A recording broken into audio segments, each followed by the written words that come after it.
part of what inspired this series, Nico, was I know for me personally, I grew up in a household where the understanding was that I would be a strong, independent, self-sufficient woman. And for many years, the thought of even allowing a man to pay for me was like disturbing to me. And I felt ashamed, or I felt like, no, I need to keep it equal.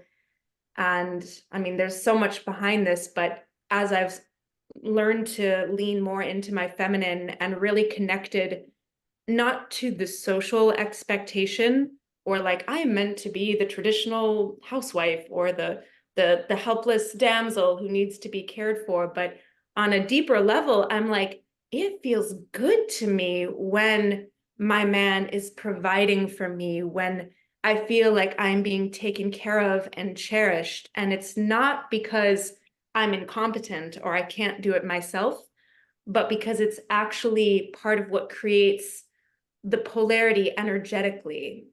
It's not really about the money. It's about the flow of the energy and the feeling that I am able to relax and receive and be taken care of, and that is part of what allows me to blossom in my feminine expression, and to flow back into him through my devotion and my appreciation for his gifts. So that post you made definitely came to mind as something that I was curious about. And I know you got a lot of pushback from people about that. So I'm curious if you'd like to speak more to that. So if I understand you correctly, speaking about that dynamic of sharing or splitting and between couples, correct? Yeah. So we go back to what I mentioned earlier, which is like if we try to dissect the world with our mind, we're just gonna break it apart and destroy all that is beautiful. Because the mind only knows logic. We've done huge atrocities under the name of logic. You know, we have destroyed a big chunk of the planet just to fuel an economic machine that has caused a lot of destruction. Now, when we are in the mind, we try to find what is fair. Like we think about it a lot. We don't feel into it. It's like we're in our head. Well, if she's a human and she has a job and she makes good money, and I'm a human and I have a job and I make my money, then we are both in a relationship. Then wouldn't it be fair that we go 50-50 on everything?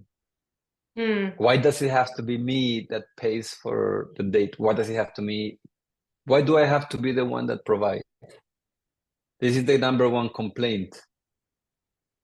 Or some women who feel so much shame or vulnerability or hurt by the idea that a man can pay joyfully. So women that are closed off, women that were raised to be strong, independent women, and perhaps feel may even hurt or offended if a man offers to pay. These women, they will have a lot of reasons, a lot of justifications around, this is like, it's not fair. Why is somebody else gonna have to pay? If I have my money, I can also contribute, right? So if we go to it with our mind, it doesn't make sense. Why should the man do more of this? What's the point? What's the deal for him? Now, if we try to lead a relationship, a loving relationship with only our mind, it will not work. Because love, it's like love exists in the realm of the erotic, of the beautiful. If we try to analyze a flower, the beauty of a flower or a sunset, like it will not yield. Like I can strip it apart and there's nothing to be found. I'm just gonna destroy it in the process. Now, do I want for my relationship to be fair, or do I want for it to be beautiful? That's a choice we have to make. Now, I would say 99% of the time that a man has commented or I have spoken with and complains, why do I have to be the one that provides? Why do I have to be the one that pays for everything? It was always a man that resented responsibility. He felt burdened by it. It was basically a boy walking around his umbilical cord, looking for the next woman to plug it back into. Mm. And here's the core of it for me. And I have very good friends who are doctors, owners of law firms, like very successful and very masculine men. And they all date very, very feminine women, without an exception. Like, and these men adore their women. Now, they adore them, and they also feel like they feel great taking care of them. They feel great serving them. It's like if you ask a gardener, like why do you do all of this? You know, you're dealing with shit most of the time. That's the gardener's job. You move the manure, you put it somewhere else. You have to. That's it. You're dealing with earth. You're dirty. You're under the sun. Like, why do you do all of this? Mm. What does he get in return? Like the blooming of the flowers. Oh, but I have yet to meet the first gardener that asks for the flowers to provide 50% of the water, 50% of the soil, or for a deal. I will only do this if you bloom for me on Friday nights, or if you do this, like, you know, Yes. it cannot be negotiated. Yeah. A man who has matured finds meaning through responsibility, joyful responsibility. The more, and this is my experience, because I was like, I remember very clearly with I would say most of my previous partners, I mean, especially in my 20s, I was the one that I wanted to invest the least amount of time, effort, resources, and extract the most. You know, I wanted, if I could do a date at my place, that would be ideal. You know, it does, and that's how it was. And I thought, why do I have to go anywhere? Like, why? What's the point? So looking at it from my mind. And I also couldn't understand, why is she upset? We're going 50-50. I don't know her. But sometimes also with an ex-girlfriend, I remember very clearly, she got really furious when I invited her out for lunch and asked her to pay her half. She's like, are you kidding me? I'm like, I don't understand. You're making money too. What's the problem? Logically, I couldn't understand it. But as I matured, I realized, wow, I feel right now it's a privilege for me that a woman will receive me in that way. Now, it's very subtle, because it's like most people have given at one point in their life a gift to a friend. They've put a lot of thought, effort, time, money, a gift for friend's birthday, their parents, their grandparents, somebody. And it felt good giving it. Like, it feels so good to do something for somebody else. That is the feeling that men get when providing for a woman. Now, of course, there's many nuances there. Like, if a woman takes it for granted, if she demands it or has a heavy expectation around it, if there's no appreciation, a self-respecting man will not continue doing that, right? It's like a gardener will stop trying for a plant to bloom if he spent season after season and all he gets is just everything is just wilting, and eventually he's gonna figure out, this is not the flower for my garden. Maybe this will thrive in a different environment. Maybe there's another gardener that is willing to, you know, just spend his whole day taking care of it, and maybe one day hope for the best, but not for me. So my personal agreement with my wife, and I spoke with her, is, I mean, she works, she has her own breathwork practice, and she does well on her own. But one time we were chatting, and I told her, I said, I don't really care about what you do, whether you work or not. I said, I care that you are happy and joyful. In my experience so far, you're the happiest and the most joyful when you do something that is meaningful and that creates value for others. And I said, but I am fine if you never work another day in your life. If you can keep yourself happy and joyful, doing whatever else you want to do, because that nourishes me. And this is what people don't understand. They think everything has to be 50-50. I have to have the effort. We're made differently. The economy today is made in a very different way. Like, the financial system that we live in rewards highly masculine traits. It rewards consistency, it rewards focus, it rewards commitment, it rewards sacrifice, it rewards burnout, it rewards like violent competition, it rewards aggressiveness, assertiveness. These are all like male traits. Masculine traits, not male, masculine. Can a woman access this? Yes. My older sister is the CEO of the family's, my dad's company. One of my best friends in Canada, she was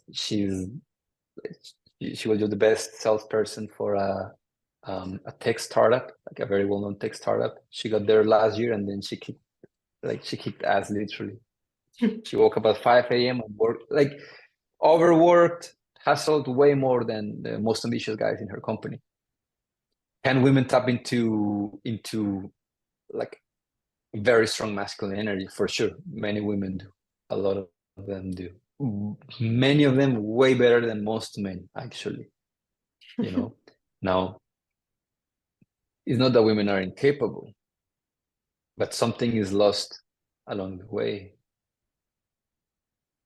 And I've heard this from my sister, from my best friend, from many women that I have worked with. Like, you know what? Yeah, I can provide on my own. I can do very well. I'm very masculine, but I just don't want to anymore. I wanna be able to relax, soften. I don't want to have to worry about everybody all the time. So in an economy that rewards masculine traits, it only makes sense that men earn more, because men have a predominantly masculine energy. If we lived in a world where arts, intuition, connection to your heart, beauty, music, like if all these things were not nourished, were valued more, if the wealthiest people were the most feminine, maybe the conversation would be very different, right? But we live in a world where we get rewarded as men the more masculine we are, especially financially. So what does that mean for me? It means that the more I explore and express this energy, the more I'm gonna make money-wise. But it also means that my wife could do it. She has done it in the past. She doesn't have a problem with it, but she hardens, because we're not made the same. Like, for her, she's putting on a hat that doesn't fit very well. She can wear it, and she can wear it better than most men, but it doesn't, like, a hat that hurts.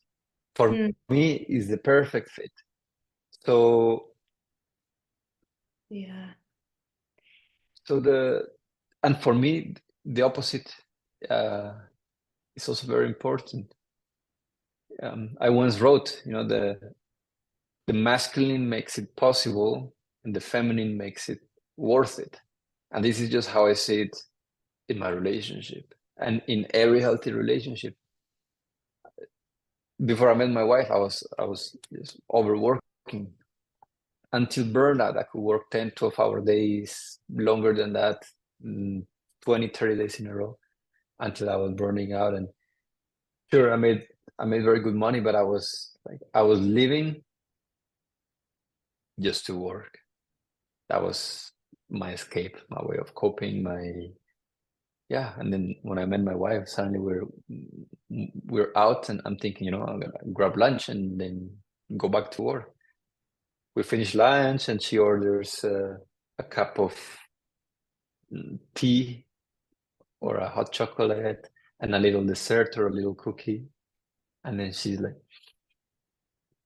smelling it and like eating the cookie and just really enjoying the moment, the sensations, making sounds like oh. And at the beginning, it drove me crazy because I didn't know how to be so present. It's like all I knew is like there's a goal and chasing it, and once I achieve it, bigger It's goal other and chasing it. Yeah. And suddenly, first there's this original frustration of like, come on, I have to work. And then when I allowed the moment in, when I allowed her in, I realized, wow, like, this is very nourishing for me. Space feels yummy. It's not the space that I'm used to inhabiting. It's a space that is very nourishing. Is in a, let's say in Hindu traditions, is the womb of the mother, is being in nature, in connection to the moment. And I realized like this is what I'm really after. These moments, these pockets of consciousness, of presence, of connection, of receptivity, of life being worth living, right? So someone once said that one of the greatest dilemmas that we have to juggle in life is deciding whether we save the world or we savior it. Like, do I do everything I can so that tomorrow can be better? But if I only do that, I will die miserable anyways, because I never made time to enjoy what I built. Or do I just enjoy the moment? And if I only do this, I'm gonna be miserable because there's gonna be no planning, no structure. It's gonna like degrade into chaos. So from this point, to answer your question in a more simple way, can women afford all their things and pay for all their stuff? They have, and they do, sure. But the more feminine a woman is, the more that wearing that masculine hat is going to like erode her soul. It's gonna like dull a little bit of her beauty, especially if her work is not something that allows her to be in her feminine, especially if it's corporate or like high stress positions, especially if it's like that, if she doesn't feel like she's dancing, if it's not something that makes her come alive, like she's gonna lose the spark in her eyes. And in my experience, a man that has matured embraces and loves taking care of his woman because she takes care of him in a different way. Like for me, my wife is the reason I go for walks by the lake. She's the reason we grab dessert sometimes. She's the reason we have like beautiful looking food at home. She's the reason we buy flowers. She's the reason we travel. Like she's the reason that life is more exuberant, more alive, more full of life. And for me, that's priceless. I would rather her like be a radiant beacon of beauty and joy and exuberance in my life than her pay half the bills. Of course, some women manage to do both, but I take a lot of pride and I feel very joyful when I am a good gardener of my lover's heart. I take pride on that. Like her joy is my joy. And I've also seen it with my wife as well. A couple of years ago, there was a time when I told her like, hey, I don't think it's fair that I have to pay for your flights to go back to Russia and visit your family. I think those should come out of your own pocket. And slowly, I started like, this is yours, this is mine, which destroys the whole purpose of marriage, which is practicing union, seeing each other as an extension of one another. And today's world is very hard. It's like, this is yours, this is mine. Even when they're married, I don't get it. Oh, here's your little bag with coins. Here's my little bag with coins. Like, no. The only, not the only, but the most important aspect of a relationship, especially a committed one, is that it serves as a bridge towards spiritual growth. If one day we ache to feel at one with existence, with the source of creation, with the creator, whatever name we have for her, for him, if we cannot make that happen with one more person, how do you expect to make it happen with everybody else that we don't know, that we dislike, that, you know? So a relationship is a training ground to learn to be one with another. And when I feel one with somebody else, when I feel one with my partner, the question of what is fair doesn't arise. The question is not how much am I getting? Did she give me as much as I gave her? No, that's out of the window. Now the question is like, how much can I give? Like what more can I do? How can I take better care of my partner? And she's thinking the same way, like, how can I make his life easier, better? How can I be more supportive? Now, and this is where it gets tricky. From this place, it is very beautiful.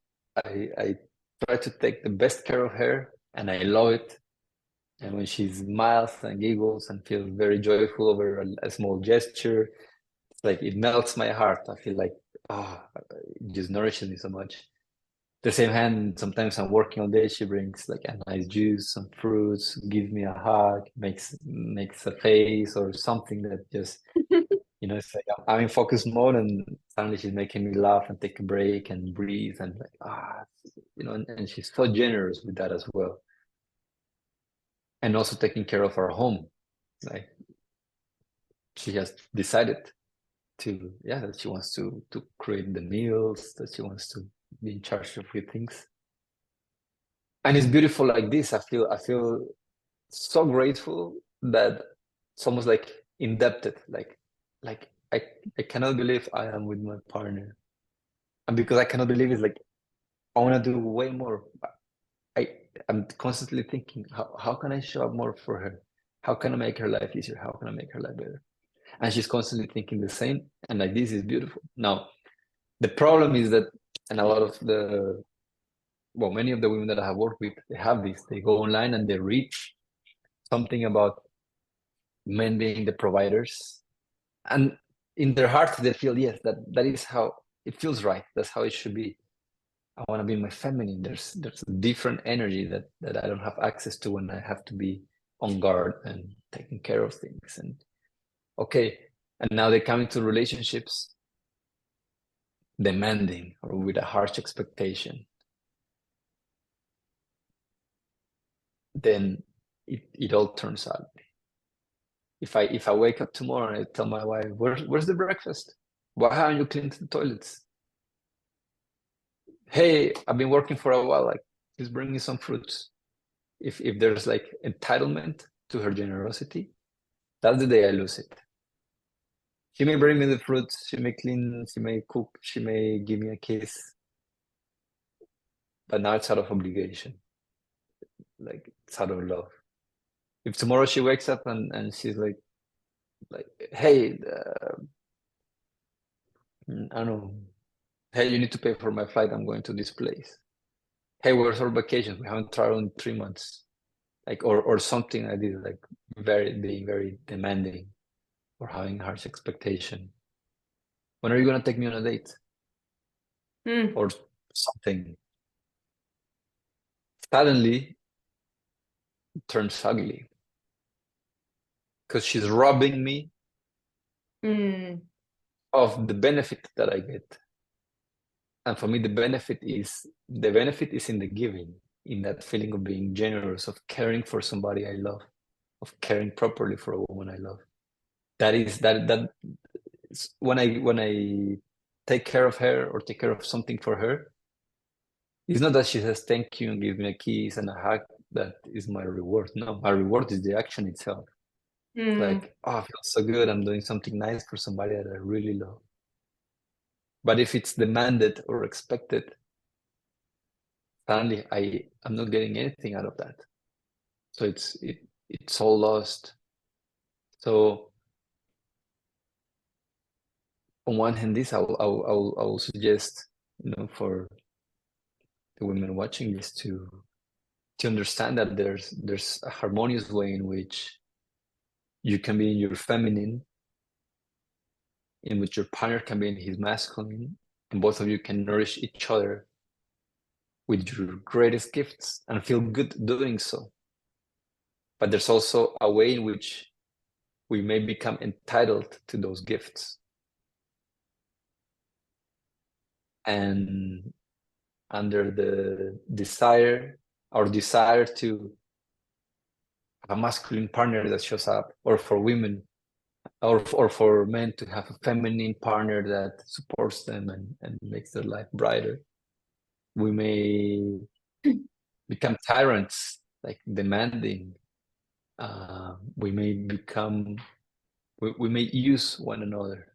I'm using, we start dating or connecting to our beloveds from a place of what can I get, and most often from a place of what am I not getting that I feel entitled to. He's not leading, he's not taking me on dates, he's not paying half. I feel entitled to that. This is the problem. Is that the most harmonious way of let's say of money and relationships working? I think so. But we cannot force it. It's the most beautiful way, but we have to nourish it. We have to inspire it from one another. And this is the challenging part. It's not a conversation that I sit and tell my wife, this is what you have to do. And she tells me, okay, you have to pay for all my stuff. It doesn't work like that. No. We have to love with so much abandonment, in the good sense of the word, like with so much devotion, maybe a better word, that we inspire our partner to, like, that our flame is so strong that theirs catches fire as well. That's the only way forward, not demanding, not saying, hey, you're not being a masculine man, you're not taking care of me, or you're not being a feminine woman. I listened to this podcast and I heard that feminine women are like this and you're not doing that, so it's all your fault. Doesn't work like that. And what I found is quite magical. This has happened so many times with my wife for me to ditch it now as a coincidence, and is that I remember when she first organized, like, we organized plant medicine retreats. We work with an elder in Colombia, an ayahuasca elder, and for a few years we have brought groups of people there.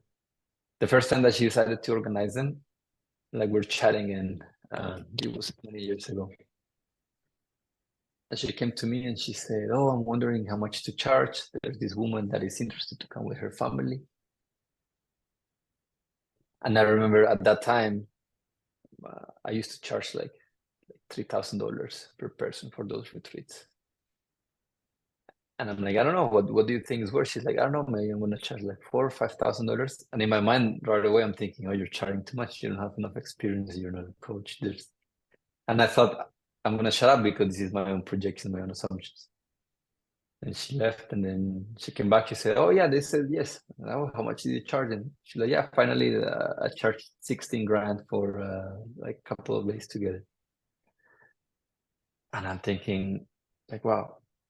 And in the same week, a couple of things like this happened. These opportunities came, and she said something, and I thought, I spent the whole year like being consistent with my content, talking to people, promoting, posting, having sales calls, and it's like I put a lot of effort into, or back then I used to put a lot of effort into feeling those retreats.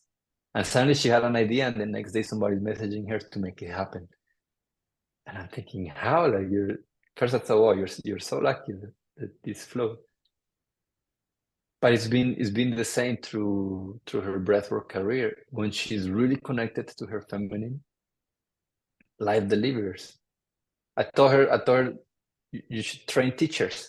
Like, you should do teacher trainings, not only sessions, teacher trainings. She's like, oh, I don't know. I like leading the session, it's fine. A woman came out of nowhere and told her, like, I want you to teach me. And she told her, like, well, I don't have a course ready. The woman said, like, I don't care. I can be your first client. I'll pay you right now and you figure it out as we go along. And I'm thinking, who does this? I've never had this in over a decade of working with people. Just yesterday, we were in Toronto, and a couple of days ago, she told me, she was saying, oh, I feel like I want to work in person with a group of people. My mind went like, all right, landing pages, promotions, paid ads, like, oh, in my mind, I'm thinking of like the whole deployment of how to launch that. And I'm like, okay, I told her, sure, we can make it happen. And I'm thinking, all right, it's going to be a lot of work. Then yesterday she comes to me and says, oh, you remember that girl that came to Colombia one time? She just sent me a message saying, like, Anastasia, I have like, she owns like a makeup and like beauty, what's it called? Like a training school for like, I don't know how you call it. Yeah, like makeup and beauty procedures. She messaged her and she said, hey Anastasia, oh, I'm glad you're back. Like, I would love for you to do a live event. She said, if you want to do it, just let me know. I have the space. I'll move everything out of it. We'll make it cozy. We'll make it beautiful. We'll put an altar, and I'll fill it with as many people as you want. Just say yes. That's it. Yeah. And I'm thinking, like, there is a way in which the feminine becomes magnetic to what she wants. That it by far surpasses what a man in his hustle will achieve. And I say this because I've been humbled sometimes that she's made more money than me with a lot less effort, just because she's flowing with it, and I am grinding. And from that point of view, it is also my belief that I'm testing, but so far it's been proven, well, my theory, and so far it's proven accurate, that the more a man protects the beauty and femininity of his beloved, the more she becomes a magnet for and a multiplier for prosperity and opportunity. Mm. The more he takes care of that, the more that who she is. Like, just think about it.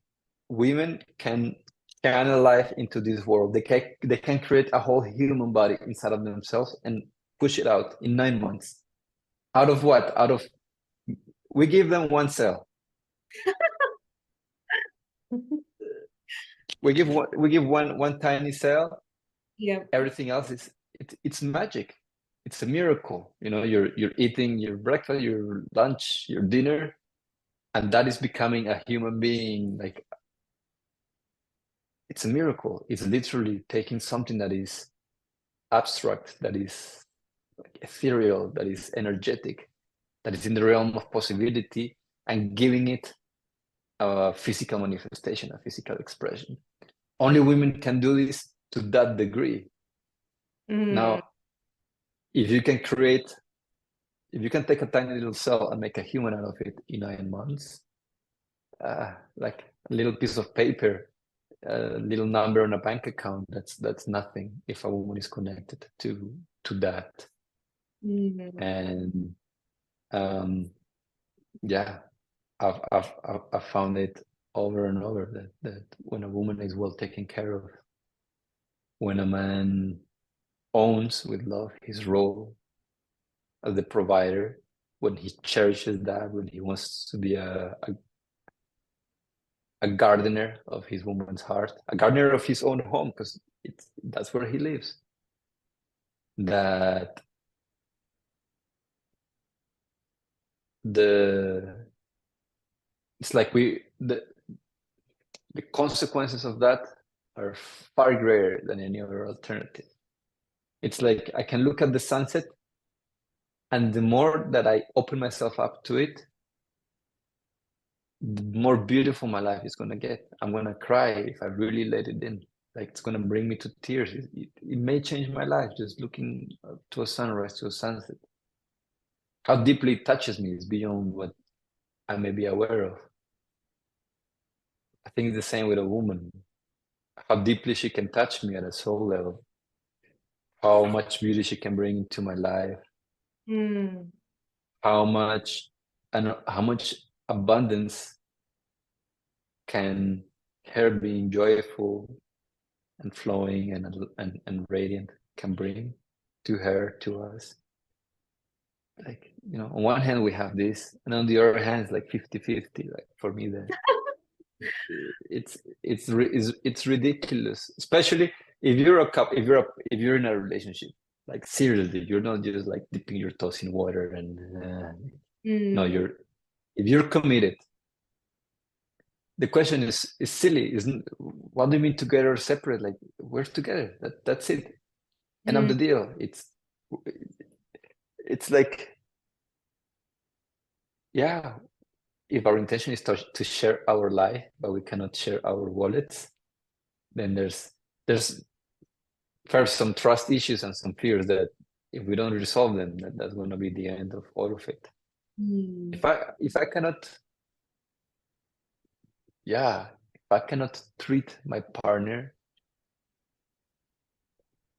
and if I share this, a lot of women think like, oh, why, I'm not a weak woman. I'm not some damsel in distress and it's being rescued by, you know, I don't remember. I got some comments like that. Some women like taking pride.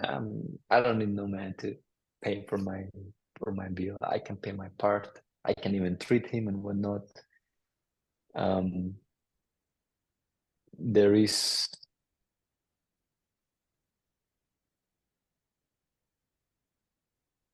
yeah, there's just a lot of, I'm trying to find the right words.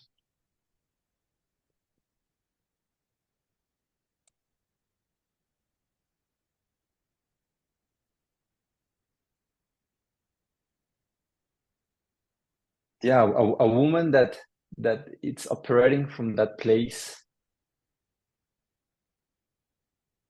she's also not aware of what is possible. She's also not aware of how much she's losing by playing the game. She's also not giving another person the opportunity to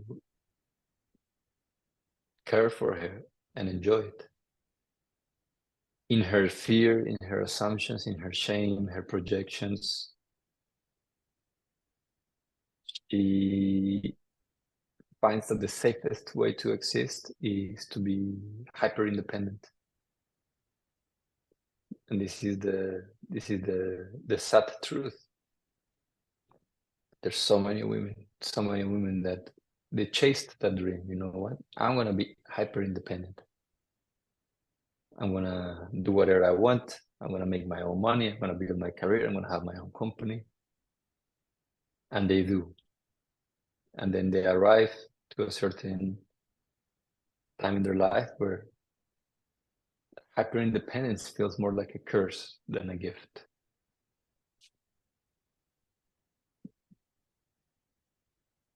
And it is vulnerable and it is scary.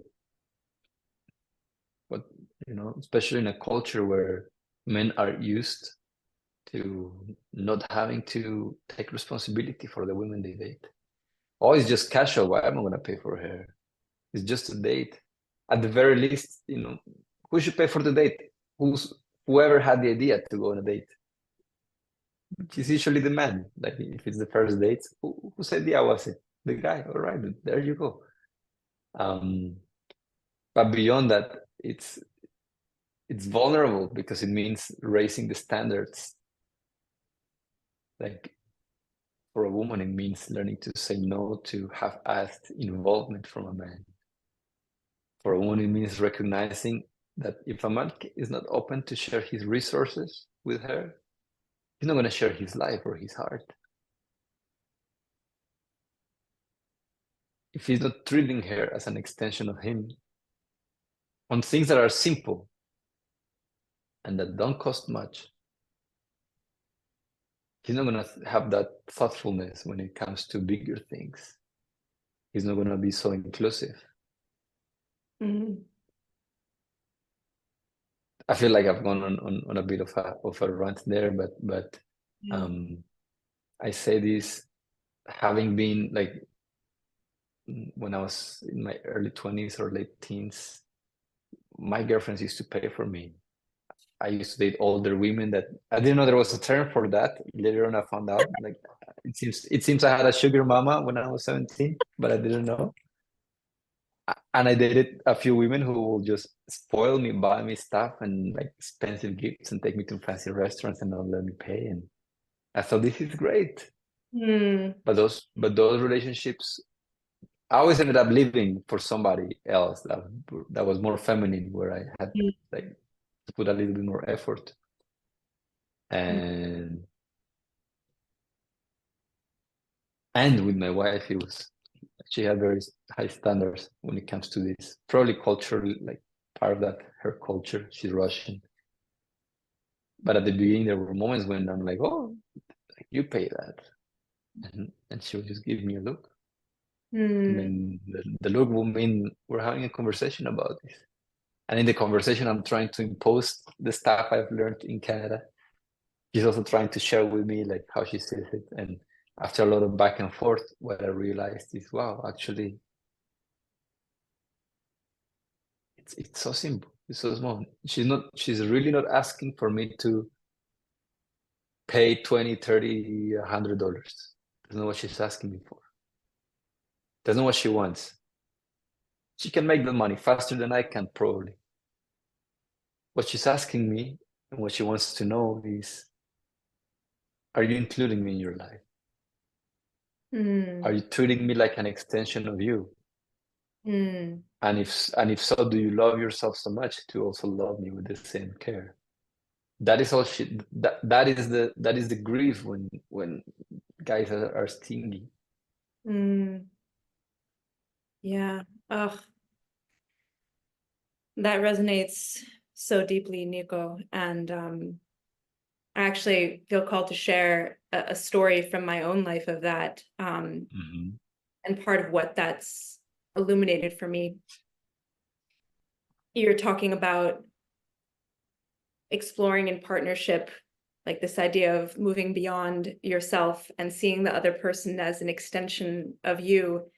And in dating, there are these small moments of opportunity, like, do I see you as a part of me? How do I care for you or not?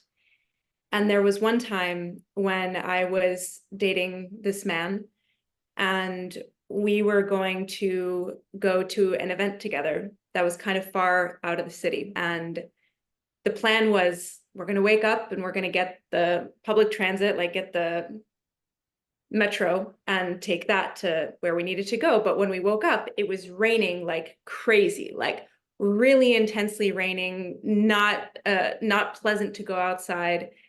And the man that I was dating, he thought, okay, let's get an Uber. And I was grateful for that, like that's a nice idea. But the thing was that he wanted to order the Uber from his house.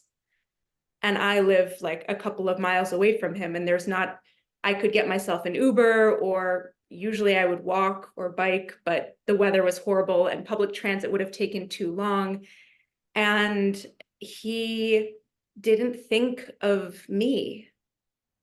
He thought, oh, I'll get us an Uber because it's, better, it's easier to get there. But he wasn't thinking about how I was going to get to him. And when I sort of shared with him, I was like, hey, I like, how should I get to you? He was very uncomfortable. Like he felt like he was almost resentful. Like, what, you think I'm going to get you an Uber to my place? Like, come on, you can get yourself here. And it hurt so deeply because I was like, wow, ouch, like I did not feel like he was looking out for me, but it also touched this part in me that I see in many women needs healing, which is not feeling that I was fully worthy of that level of care.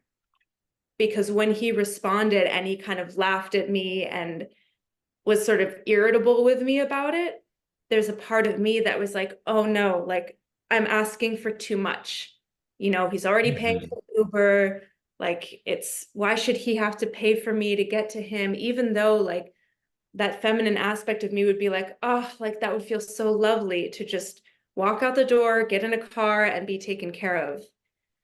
And so I did shortly thereafter, but not specifically because of that. I did end the relationship, but part of this journey for me has been first being willing to bear the vulnerability of truly feeling a man's impact on me, and to let myself feel like, how is it in my system when he acts this way? How does it feel to me when I'm deeply nourished and cared for and I feel his thoughtfulness and his intentionality? That resonates so different with me. And there's a way that I had guarded myself so deeply from being like, I'm not going to let this guy in, and I'm not going to let him see if I feel sad or disappointed or upset. And the willingness to like take off that armor and expose my heart and expose my sensitivity has been a scary journey. But I find that only when I let myself go to that place and I really honor my own heart and my own needs, like that's when I can start to make decisions and orient towards men in my life who actually want to nourish that in me and are not just for like the most convenient, cheapest way to get what they need. Yeah. So I think it's a lot of developing self-worth, but not in like a I'm going to prove it kind of way, but more so cherishing myself. Like, I have these flowers, you kept referencing the blooming and the flowers and this idea of a gardener. Like, I have these flowers on my table and like I love that they are beautiful. I love that they are elegant. And I'm not just going to throw them around or like, you know, carry them carelessly back from the store. Like, I need to tend to that. But there's a way that like I have to find that union inside of myself of that right relationship with my femininity to actually cherish that aspect of me. Because if I don't cherish that side of myself, how can I expect a man to come along who's going to cherish that in me? Yeah, I love it. I would say, I think there's two things that you touched on that are so essential. One of them is that ultimately, like there's I have a friend, she's I don't even know how to call her, like a mystic mentor of sorts. Anyways, very wise woman, and she lives in the States. And she commented on that post I wrote, and she shared her perspective, and she said, you know what, like she makes more money than most men I know, and probably most men she knows too. She has no problem paying for her own stuff. She's wealthy, but she shared that for her, if you know, if she went on a date and a man had her split it, like that would be the last date. And she shared like her thought process, her emotions of why. And she said, and with that being said, I think she's been in the States for, I don't know, 15, 20 years. She said, like, never in these 20 years have a guy ever asked me to split the bill. And then it comes to that, like what are we in resonance to? And a woman that feels You know, maybe she's unworthy of being cared for properly. Draws more of the guys who feel that taken care of as a burden. And the opposite happens, you know, and how to get out of that cycle. I think what you shared is brilliant. It's like, you know, we have to become vulnerable to the impact that the other has on us, to realize, oh, this really doesn't feel good. I don't want to be tossed around. I don't want to be treated carelessly. Not because I cannot care for myself properly. I can, but if I want to care for myself, what am I joining a relationship for? What's the purpose? We're in it because there's a beauty of the dance. But if I have to dance alone, like, I don't need you then, you know. And this is where I've also, I mean, probably like the first 6-7 years of my career, I worked only with men, and this will happen, like men who took their wives for granted, who perhaps, you know, wanted to go 50-50, or, you know, just were going at the relationship through pure logic.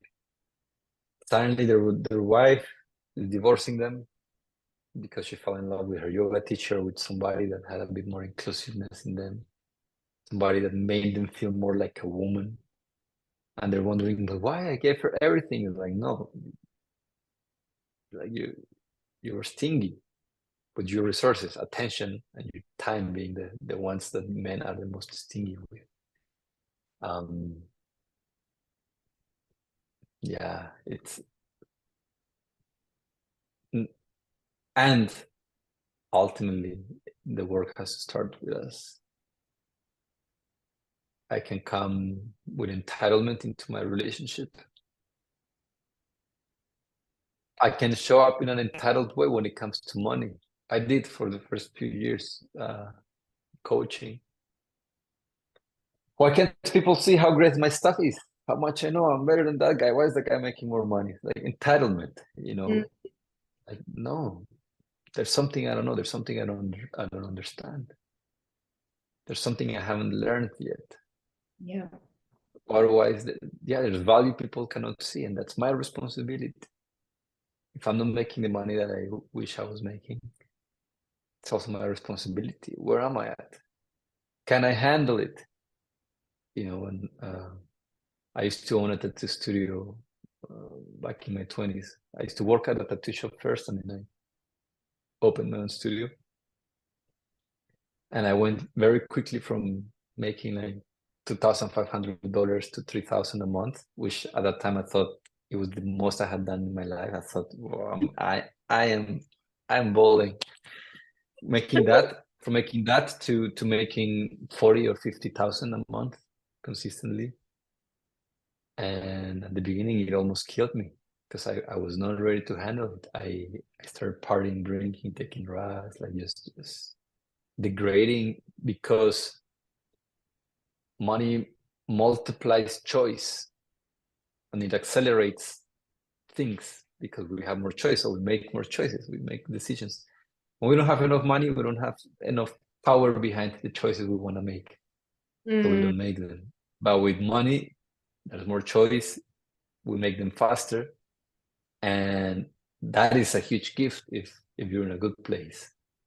That can also kill you if you're not, if your attention, if you're not oriented towards something that is edifying, that is going to build you up into a better person, then, you know, it can be destructive. So it is also my understanding now that for many people, they're not, you know, the relationship with money is not one of abundance, out of life's compassion for them. Because if they had more, they would, like, a lot of stuff will come to the surface that they're not ready to deal with. That was the case for me, and like, I had to take a break and get my life together.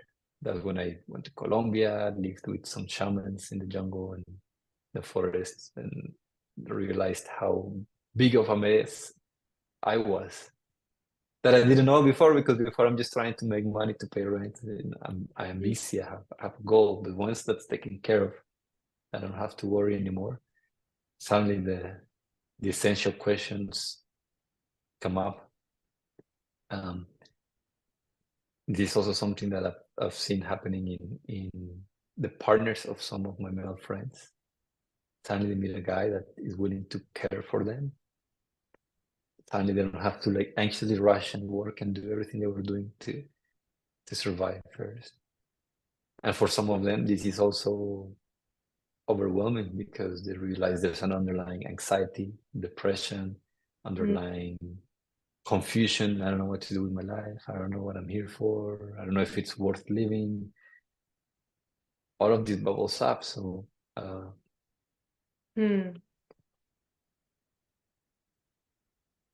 everybody should achieve whatever their version is of wealth, so that they can move on to more important stuff. The sooner the better. And right now, I think that it's a lot easier and faster when you are in a committed relationship.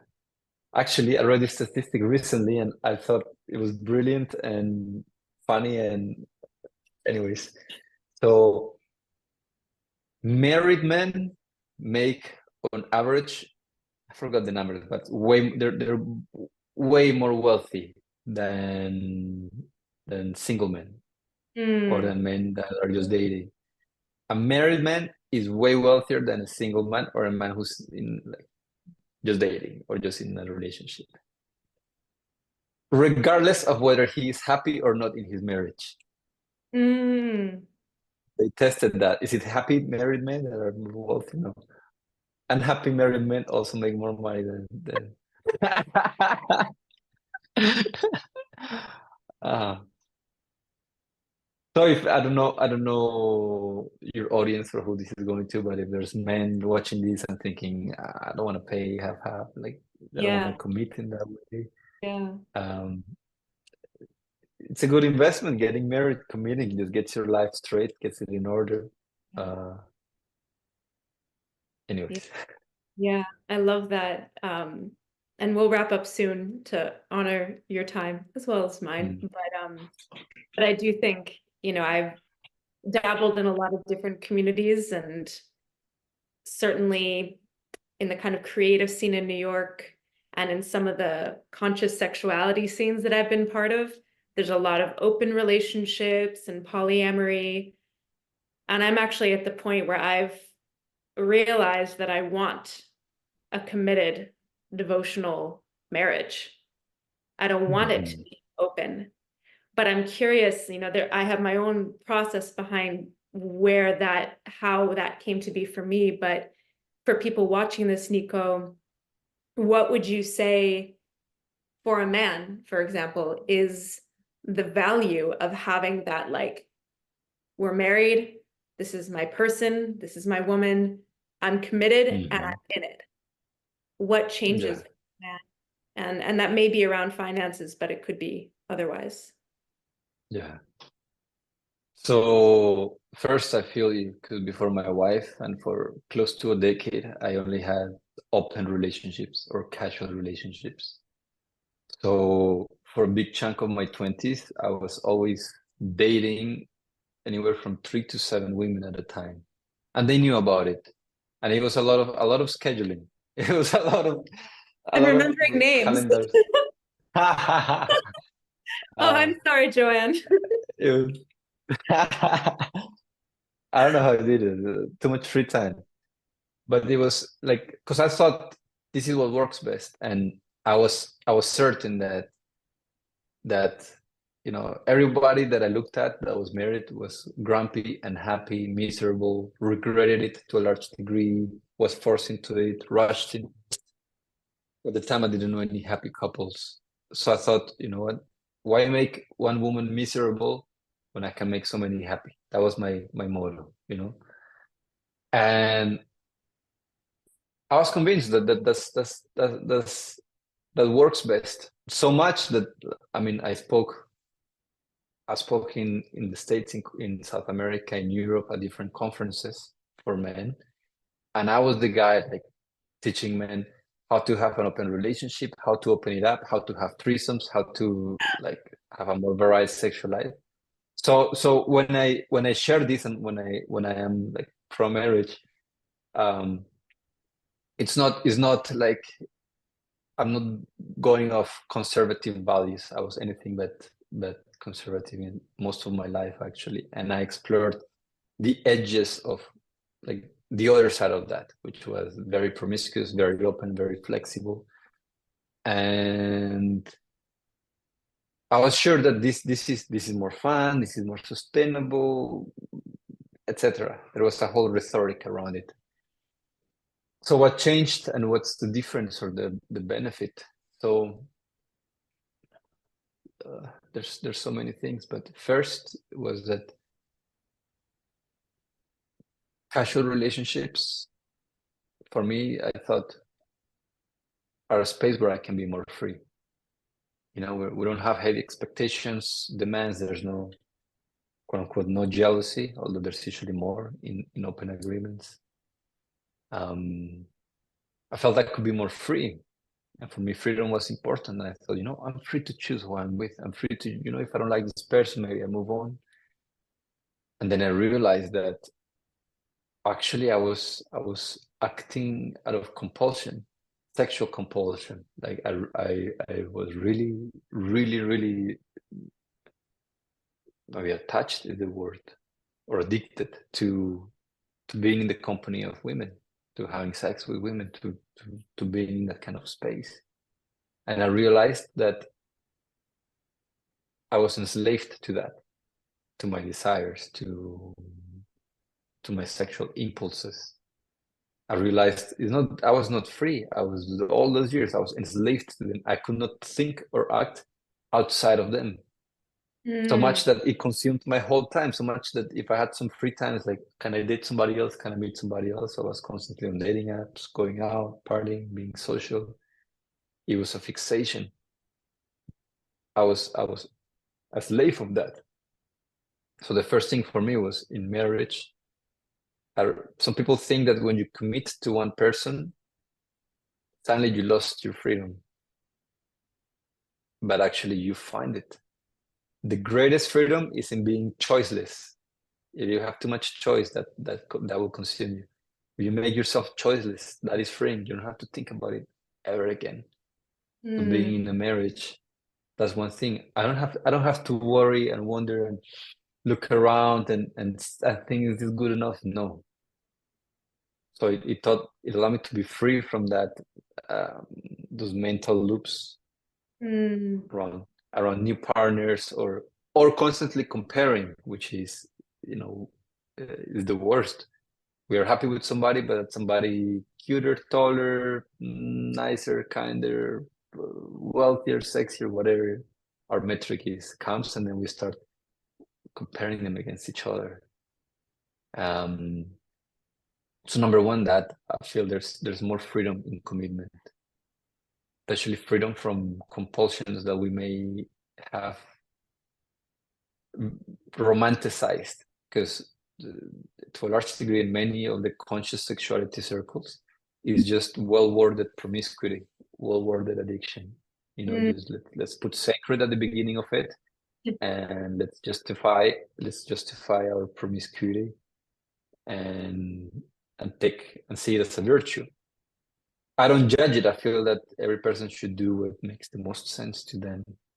But I also explored those spaces long enough to see that most of the people there are driven by impulse, compulsion, not really conscious connection. And the moment somebody wants a conscious connection, the moment that somebody even utters the word commitment, then everybody else loses it. Like, oh, you're so close-minded, or you don't get it. Or, anyways. So number two, that freedom makes just so much available, especially to I speak for myself, but to a man in the last, I've been with my wife almost 5 years, but married I think almost 3. especially in the time that we've been married. I've done more in these last 2-3 years of my life, I feel, than before them. Like all of that. I wrote a book, I launched a couple of businesses. Anyways, I learned to play guitar, I learned to sing. I did everything that I had always wanted to do, but I never had time, energy, or anything else for. Suddenly, with my energy and my attention not being like spread thin or scattered everywhere, suddenly like I'm more focused. So I've done a lot of things that some of them I thought I will never do them, or they would be impossible or too hard to accomplish. And being with a woman, especially a woman that supports me, I feel like almost invincible. Like I could tackle on anything, and I am safe, and there's somebody by my side. So I'll say that number two, there's just I feel life gets just so much better. We give time and energy to things that are genuinely meaningful to us. In my case, art, creating, hobbies, but also the developing programs, writing a book, traveling, visiting different places, a spiritual practice, that. And I would say the last one, and perhaps the most important, is that if personal growth or spiritual growth are important to you, there's no other place like an intimate relationship to truly test, how enlightened you are, how much you've got it. You can't hide with your wife, with your husband, or with your like committed partner. I cannot hide. I've tried, and it's just there's somebody that can notice if you're breathing in a different pattern. Is hey, like what's up with you? You can't hide. And you also cannot, you don't get to be juvenile and immature. You cannot just lose it and yell, no, because you live with that person. You're gonna see them the next day, like you're stuck with them. So you learn to be mindful. Yeah. You learn to hold your pain gracefully, to share it gracefully, not vomiting it all over, but you learn to be vulnerable in the place that you would rather hide. Like so much, there were so many things that I carried shame over that I didn't know until I was in a marriage, from simple things to bigger things, and that it was hard because there's somebody there and I feel I cannot hide it, and I suddenly just putting that out there and being seen in my flawed humanity and thinking for sure she's gonna leave me after this, and having somebody that looks at me and stays through that and doesn't judge, doesn't, it's like it's so freeing, so freeing, so hard as well. But I see it as, for me, the biggest gift of being married is that spiritually it has made me grow drastically. Like, can I be an expression of love and generosity and compassion in the moments when I think she least deserves that, the moments when I'm angry at her? Or in other words, can my internal way of being be a conscious choice and not a reaction to my environment? That is the whole spiritual journey, that my world is 100% of my creation. That I am a creator of my reality. But if I cannot even control my thoughts, my emotions, what happens inside of me, no space to talk about bigger things. And for me, my relationship has been a place where patience, attention, consciousness, and above all, like I see my wife as almost like a thermometer, or like a compass. When I start, and it's so subtle, is most subtle than most men can imagine. Like for example, there was a time years ago when we were having difficult conversations with her because she was being insecure. Like, oh, I don't like you're hanging out with your friend, or I don't like you're doing this and that. And I'm thinking, I'm standing her like, oh, you're being insecure. You have a problem. You have to solve it. Why don't you deal with your things instead of projecting whatnot?